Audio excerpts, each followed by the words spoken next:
মুর্শিদাবাদের রানীনগরে বোমা বাঁধতে গিয়ে জখম এক দুষ্কৃতী, আর এই ঘটনায় 3 জনকে গ্রেফতার করেছে পুলিশ। রাজীব চৌধুরী আমাদের প্রতিনিধির সঙ্গে রয়েছেন, আরো বিস্তারিত জানাবেন। রাজীব, গতকাল সন্ধ্যেতে রানীনগরের নজরানা গ্রামে বোমা বিস্ফোরণে এক কিশোর জখম হয়ে মুর্শিদাবাদ মেডিকেল কলেজ হাসপাতালে এই মুহূর্তে চিকিৎসাধীন অবস্থায় রয়েছেন এবং এই ঘটনায় জড়িত থাকার অভিযোগে পুলিশ 3 জনকে ইতিমধ্যেই গ্রেফতার করেছে এবং তাদের আজকে লালবাগ মহকুমা আদালতে তোলা হচ্ছে এবং 7 দিনের পুলিশি হেফাজতে নিয়ে জানার চেষ্টা করবে কেন তারা এই বোমা বাঁধছিল এবং এর পিছনে কারা রয়েছেন সেটা পুলিশ সূত্রে জানা যাচ্ছে।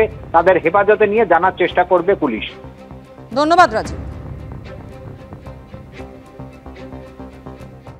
2016 নবম দশমের নিয়োগে দুর্নীতির মামলায় আদালতে চার্জশিট দিয়েছে সিবিআই। কারোর প্রাপ্ত নম্বর প্রায় দ্বিগুণ করে দেওয়া হয়েছে, কাউকে আবার র্যাঙ্ক জাম্প করিয়ে দেওয়া হয়েছে নিয়োগপত্র। প্যানেলের মেয়াদ ফুরিয়ে যাওয়ার পরও কারোর নাম সুপারিশ করা হয়েছে। চার্জশিটে এমন একাধিক চাঞ্চল্যকর দাবি করেছে কেন্দ্রীয় তদন্তকারী সংস্থা। 7 তারিখ নবম দশমের পর এই রবিবার হয়ে গেল এসএসসির 11 দ্বাদশের শিক্ষক নিয়োগের পরীক্ষা, প্রায় 9 বছর পর। আর যে দুর্নীতির জন্য হাজার হাজার যোগ্যদের চাকরি গেছে, তাদের আবার যোগ্যতা প্রমাণের পরীক্ষায় বসতে হয়েছে। 2016 নবম দশমের নিয়োগে সেই দুর্নীতির মামলায় আদালতে চার্জশিট দিয়েছে সিবিআই। কারোর প্রাপ্ত নম্বর প্রায় দ্বিগুণ করে দেওয়া হয়েছে, কাউকে আবার র্যাঙ্ক জাম্প করিয়ে দেওয়া হয়েছে নিয়োগপত্র। প্যানেলের মেয়াদ ফুরিয়ে যাওয়ার পরও কারো নাম সুপারিশ করা হয়েছে। চার্জশিটে এমন একাধিক চাঞ্চল্যকর দাবি করেছে সিবিআই, যেমন এসএসসি নবম দশমের এক পরীক্ষার্থী ছায়া মণ্ডল। ওএমআর মূল্যায়নের দায়িত্বে থাকা সংস্থা নাইসার থেকে পাওয়া তথ্য অনুযায়ী তার ওএমআর স্কোর 22।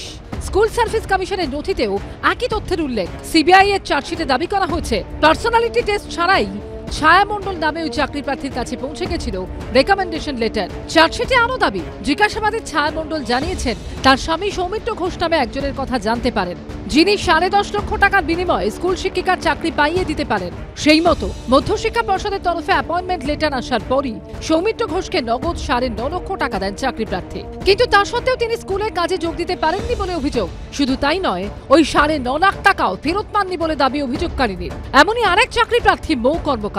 তদন্তে উঠে এসেছে চাকরি পাওয়ার জন্য 12,70,000 টাকা তিনি দেন সিদ্ধার্থ শঙ্কর রায় নামে এক ব্যক্তির হাতে। চার্জশিটে উল্লেখ রয়েছে সিদ্ধার্থ শঙ্কর রায় আবার জিজ্ঞাসাবাদে জানান সৌমিত্র ঘোষের নাম, সেই জন্যই তিনি চাকরি প্রার্থীর কাছ থেকে টাকা তুলেছিলেন। এটা তো অনারেবল কোর্টের একটা অর্ডারের ভিত্তিতে তদন্তটা শুরু হয়েছিল, তাই জন্য যদি দেখা যায় এরকম ধরনের অভিযোগের ওপর দাঁড়িয়েই এফআইআর হয়েছিল এবং এটা চলে আসছে। এবার তারা কতটা প্রমাণ করতে পারবেন বা কতটা পেরেছেন সেটাই আমি যেটা আপনাকে এক্ষুনি বললাম, বিচার প্রক্রিয়া থেকেই বোঝা যাবে যে এটা কতটুকু সত্যতা আছে। তদন্তে অসিত কুমার সাহা নামে আরেক চাকরি প্রার্থীর নাম উঠে আসছে।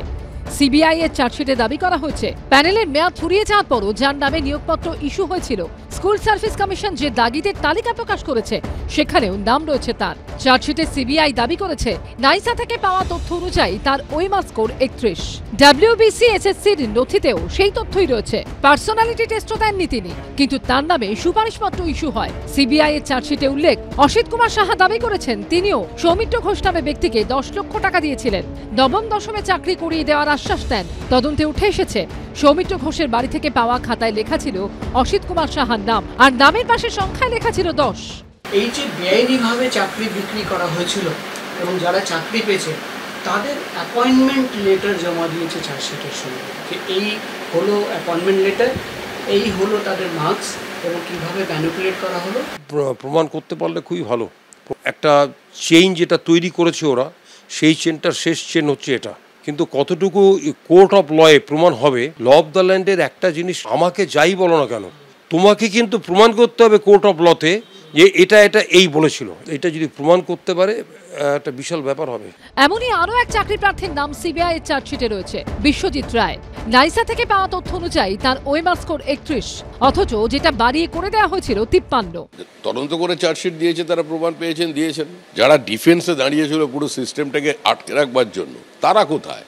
মানুষ তাদের দেখতে চায়। অধিকাংশ চার্জশিটই পলিটিক্যালি উদ্দেশ্য প্রণোদিত। যদি কোনো দুর্নীতি হয়ে থাকে, যদি প্রমাণিত হয়, ব্যবস্থা হোক, চূড়ান্ত শাস্তি হোক, তৃণমূল কংগ্রেস অপরাধীর পাশে দাঁড়াবে না। চার্জশিটে সিবিআই এর আরো চাঞ্চল্যকর দাবি হলো 801 জনের নম্বর অদল বদল করেছে ওএমআর মূল্যায়নের দায়িত্বে থাকা সংস্থা নাইসা। 136 জনের নম্বর গড়মিলে যুক্ত ছিলেন এসএসসির তৎকালীন প্রোগ্রাম অফিসার বর্ণা বসু। প্রকাশ সিনহার রিপোর্ট, এবিপি আনন্দ, কলকাতা। প্রাথমিক নিয়োগ দুর্নীতিতে প্রায় 12 কোটি 72 লক্ষ টাকার বেআইনি আর্থিক লেনদেনে কারামন্ত্রী চন্দ্রনাথ সিংহ জড়িত বলে আদালতে নথিসহ চার্জশিট দিয়ে দাবি করল ইডি। শুধু মন্ত্রীই নন, তার স্ত্রী এবং ছেলের নামেও আয়ের সঙ্গে সঙ্গতিহীন লক্ষ লক্ষ টাকার লেনদেনের হদিশ মিলেছে বলে তদন্তকারী সংস্থা দাবি করেছে। ইডি সূত্রে দাবি 2016 থেকে 2024-এর মধ্যে চন্দ্রনাথ সিংহ, তার স্ত্রী কুন্তলা সিংহ এবং 2 ছেলের নামে থাকা 8টি রাষ্ট্রায়ত্ত এবং একটি বেসরকারি ব্যাংকের অ্যাকাউন্টে বিপুল টাকার লেনদেন হয়েছে, যার পরিমাণ কোটি টাকার কাছাকাছি। প্রাথমিক নিয়োগ দুর্নীতিতে প্রায় 12 কোটি 72 লক্ষ টাকার বেআইনি আর্থিক লেনদেনে কারামন্ত্রী চন্দ্রনাথ সিনহা জড়িত বলে আদালতে নথিসহ চার্জশিট দিয়ে দাবি করল এনফোর্সমেন্ট ডিরেক্টরেট।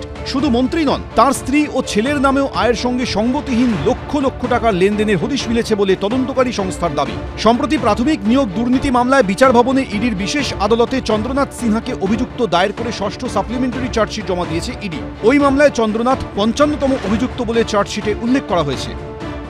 প্রাথমিক নিয়োগ দুর্নীতি মামলায় এনফোর্সমেন্ট ডিরেক্টরেটের ষষ্ঠ চার্জশিটে একাধিক অভিযোগ আনা হলো মন্ত্রী চন্দ্রনাথ সিনহার বিরুদ্ধে।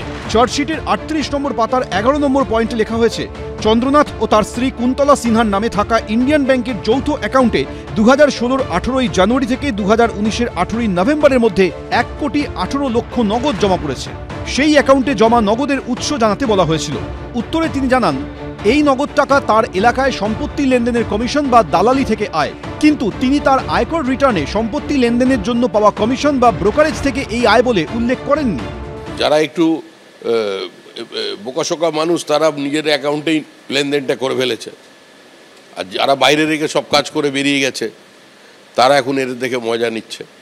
এই চন্দ্রনাথ সিনহা এত বড় প্রাতিষ্ঠানিক দুর্নীতির কে চালিয়ে নিয়ে যেতে।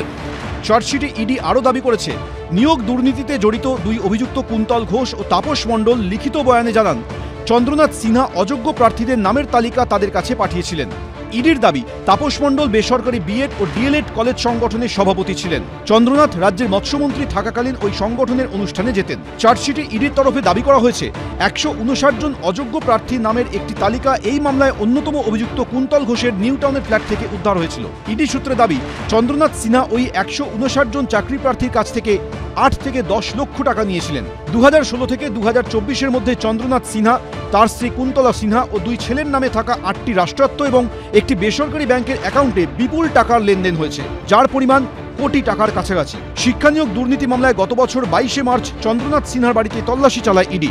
কেন্দ্রীয় এজেন্সি দাবি করে, তল্লাশিতে উদ্ধার হয় 41 লক্ষ টাকা।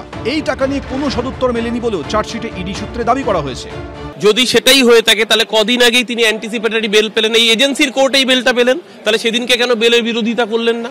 নোংরা পলিটিক্স বিজেপি গত 2014 ক্ষমতায় আসার পর থেকে ইডি সিবিআইকে দিয়ে শুরু করেছে। এই পলিটিক্স যতদিন চলবে দেশের মানুষ বিজেপিকে, বাংলার মানুষ বিশেষ করে প্রত্যাখ্যান করবে।